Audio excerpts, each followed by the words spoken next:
candle vendors nga miangkong naapektuhan sa pagsira sa mga sementeryo sugod karong adlaw, nag-iyahay og diskarte aron makalinan gihapon. Ang detalye sa report ni Nico Sereno. Nagmingaw karon ang mga menteryo sa Mandaue City ning unang adlaw sa gimando nga pagpasira. Dunay mga pulis nga nagbantay sa gate aron did-an ang katawhan nga makasud. Bisan sa giimplementar nga closure, pabilin hinuong naka-standby ang mga rescue and disaster personnel aron mo responde kung ugaling dunay panghitabo. Samtang sa City Hall area, gawa sa simbahan, naabta namo kining mga candle vendors. Gikan sa menteryo, didto na lang sila sa may barangay sentro na Maligya kay daghan ang tao nga mangagi.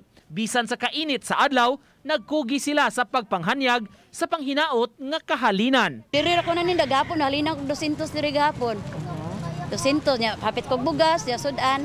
Kadaghanan sa mga manindahay gikan sa norte nga mituyo pag-anhi sa syudad panahon sa kalag-kalag. Sige nang analisa taga lungsod sa Sagad, dala pa ang usa ka sako sa kandila nang hinaot nga mahurot og kahalin kini liwas sa kalag-kalag. Mas lahi lagi ang halin sir sa menteryo kaysa diri kay ang menteryo sir siguro diri wa masta kaingon nga dili siguro ra gyapon pero mas makakuan gid dito ba kay kuan baya dagkot baya sa nangakuan gani nangawagtang in town.